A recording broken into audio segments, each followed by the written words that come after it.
Go ahead, guys. All right, fire away. Dan, start us out. What do you know about Western Kentucky? What's making them a challenge this week? Tim Bowling Green. Good ball club. Rick does a good job. They've come on late in the year, although they had a couple of people hurt. One hurt, Hamilton kid hurt against Middle, and kid from Polka didn't play. Frampton didn't play that game. They got beat pretty good, 17 points. A lot closer, though, than 17. It's more of a 10, 8, 10, 9, 11, 12-point game. Big kid in the center, 7'5", long. Runs the floor really well. Gets behind you, you're in trouble. You can dunk, do a lot of damage that way, but mostly blocks a lot of shots, hangs in the middle. Their guards, the little guard out front, lefty is a good player, capable scorer. Then they got the kid from IOUAAPW, whatever, wherever that is. 7th year, good score. Generally a good player. They got hurt real bad by the speed of Middle's guards. I thought their guards, speed-wise, really, they got into them, turned that game. That, and Rick came up with a new defense, a diamond and one, to stop that wheel man that they run. I don't know how effective that was. Good team. They're competitive. They won, they started out real slow, but they've turned it on here lately. Lost to a good Middle Tennessee team at Middle, which is not embarrassing by any stretch. So. I was going to say, the Justice kid for them, he's been in the college game about as long as you have, hadn't he? Just about. We faced him, when he played. We played in the CIT. The old ooey pooey. Ooey pooey. So. But, the one thing with them that I sort of feel like just the times that I've seen him in passing, the McKnight kid sort of, once he got going, they got going, it seemed like. And once he got comfortable, then they started to sort of turn everything around from struggles that they had. What challenges do you face with McKnight at the guard spot? Well, he's a good player. He's left-handed. He's the one that breaks them down, breaks your defense down a little easier. He can get inside a little bit, make plays. Frampton kid doesn't really put it on the floor. Justice can put it on the floor, but he's got to have an angle. He doesn't have that real quickness that you get exposed with sometimes. Anderson kid's pretty good. He can be a big time player when he wants to. He's not real consistent, but he can. And then Hamilton is a really good player. He got banged his knee the game before, didn't play against Middle. I don't know if he's going to be available or not. We don't know.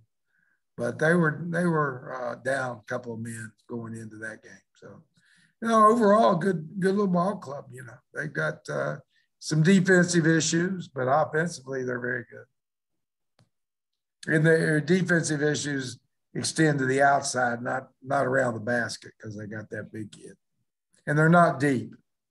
They don't go deep very well. So, if they get a lot of foul trouble, but you got to get 2 or 3 guys in foul trouble, 2 or 3 guys hurt in order to get deep enough to hurt them. So, that may not happen. I don't know.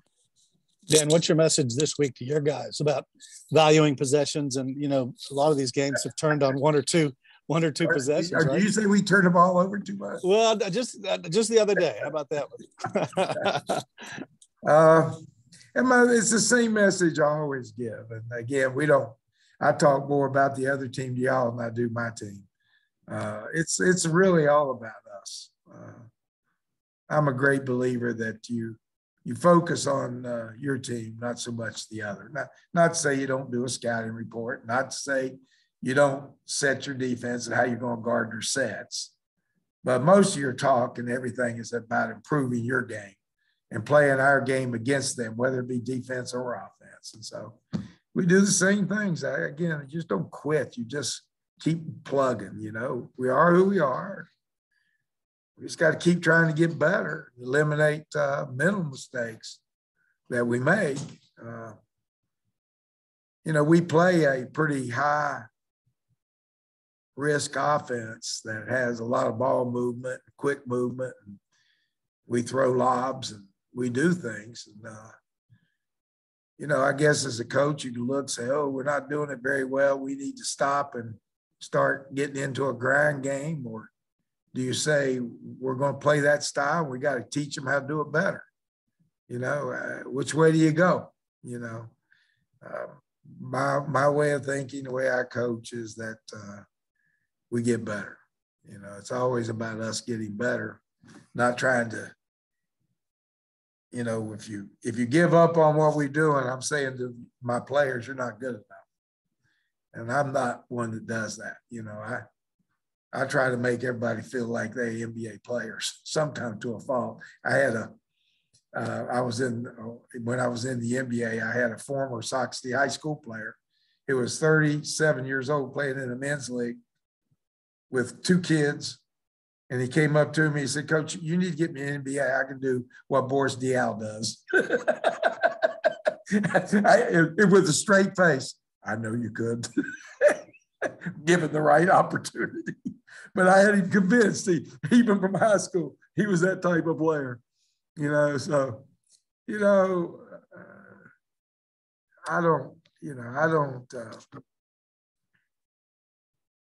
I think people have to believe, I don't care whether it's basketball players, anybody really, you have to believe in yourself. Sometimes you need people to help you do that. And I'll try to be that person. I'm not one that puts a lid on dreams and expectations and where you want to go and what you do. Is there disappointment in that sometimes? Yeah. Because you don't make it. You know, I didn't make it to the NBA. Was there disappointed? Yeah, but you handle it. You know, you learn how to handle those things. And if you handle it the right way, you'll be fine. What was that? Again, I quoted that one time to that lady that said, shoot for the moon. If you miss, you'll be in the stars. So, you know, you just keep doing the best you can and think you can. And sometimes it works. Sometimes you have to take another road. Sometimes you take a path. And but I do think if you keep knocking on the door, keep trying, you'll find what you're good at. And you'll be successful, however successful you've worked hard for, have innate ability to do, you know. I don't look at life and I can't do. I'm just not that way, you know. It's not my DNA to look at something and the first thing comes out of my mouth is, I can't do that. That never crosses my mind. Sometimes I find out I can't, but I don't go in thinking that. I go in thinking I'm going to get this done. So, yeah. And with everything situated for next week already, you know you're going to be playing Tuesday. You know FIU, I think, right? Yes. Yeah. I mean, Chew and FIU.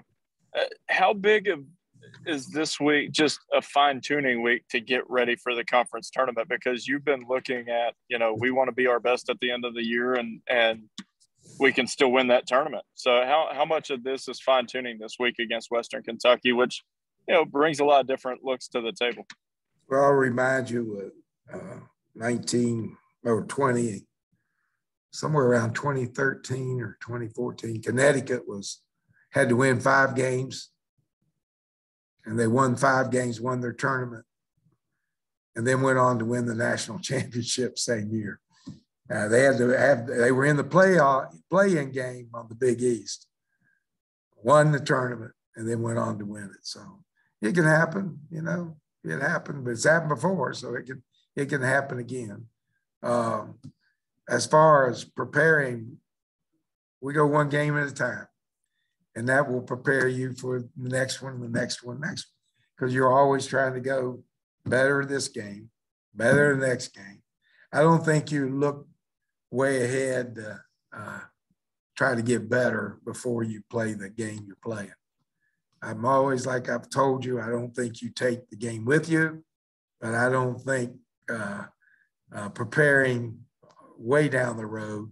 The way I prepare way down the road is by being better each game getting there. I guess that's the best way to say it.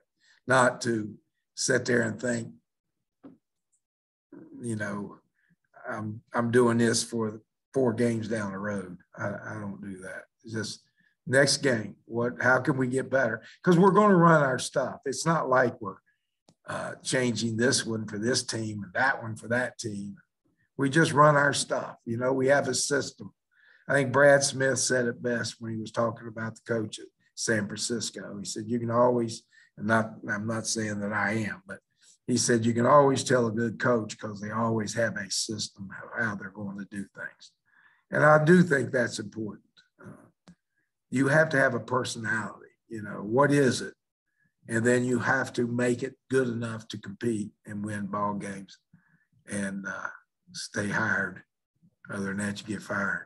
You know, what do they say about coaches? They go, you finish last in law school or med school, they call you doctor. Finish last in the conference like me, and they call you an asshole. So, you know. Coach, kind of going off of that, the next one you have coming up, you know, this Wednesday is your last regular season home game in the CAM. And we talked a lot this season about how you guys do have a younger team, but there are a couple guys where, you know, is that part of your conversations at all? Or are you guys not really focused on that at all, having this be your last regular season home game? Well, now you're saying, do what now? I'm not following what you want. You say we're young. But but there are a couple guys on your team that are seniors. You think I'm going to bench them in order? No, I'm not going to do that. They earned their way on. In fact, I will start Darius George this next game, even though he's not a starter. I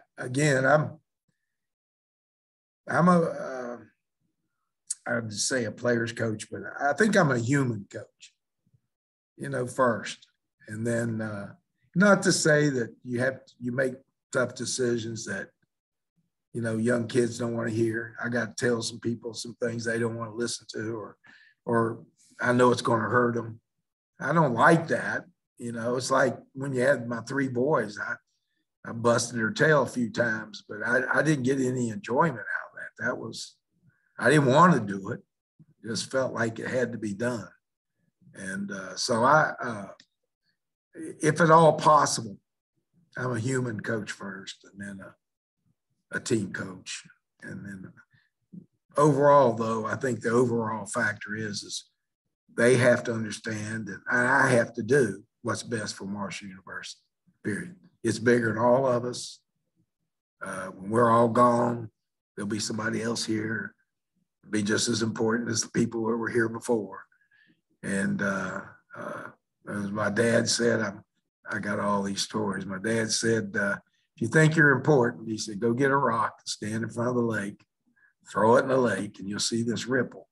He said, that's the impact you have on people. Turn around, wait 10 seconds, turn back around and see how big that ripple is. It's not, it's flat. It went right back to where it was. So, you know, I do the best you can. What we have, I do the best I can with what I have. When it's time to say I can't get it done or I don't want to do it anymore, then that happens. You know, you move on. And Marshall will survive and do well. Dan, that's the biggest thing. Dan, what about your system? You know, you mentioned earlier, you know, instead of switching it up and worrying so more about the opponent and more so focusing on yourself, what do you feel about your offensive system allows for success against a team like Western Kentucky, where maybe they have the guys like Sharp who want to sit in the paint and protect the rim, and you know, it seems that your all's offense is more predicated on spreading teams out, and you know, just speak to, I guess, you know, what positives matchup wise that you might have against Western. Well, I'll give you a quote by Shaq. One time we were in Phoenix, and of course we're not quite Phoenix, but he came over to us after the game when he was playing for Miami, and we had beaten them twice. This is the year they won the national title too. We had killed them. We beat them 40 points both times during the regular season. But he came over after the game. He says, "Oh, Coach, I'm going to have to quit dunking it so hard. It goes through so fast, I can't get back."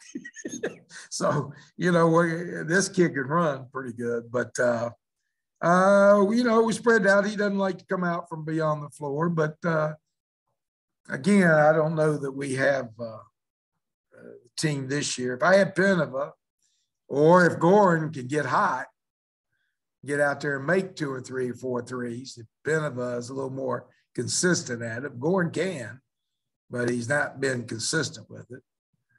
We can pull him away from the basket that way.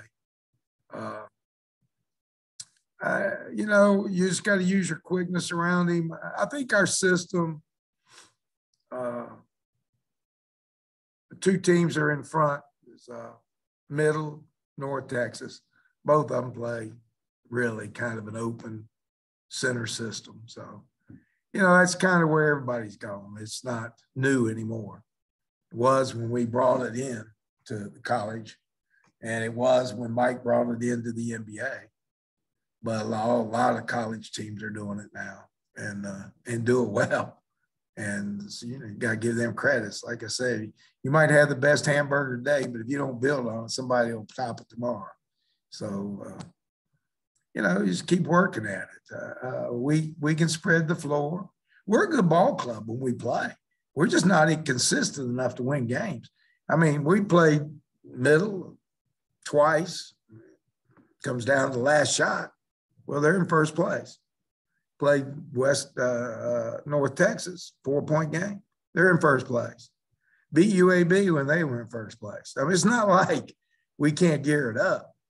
So, you know, the way I am, just my nature is that I think we're going to play that game the next game we play. And when we do, we're going to win. And we're capable of doing that. And until somebody proves it different, you know, in the tournament, I'm going to think that we can go right through it, that we can win all those games that we lost. We should really, the way I look at it, control a lot of things that we could have won. And so we just have to get to where we do those things.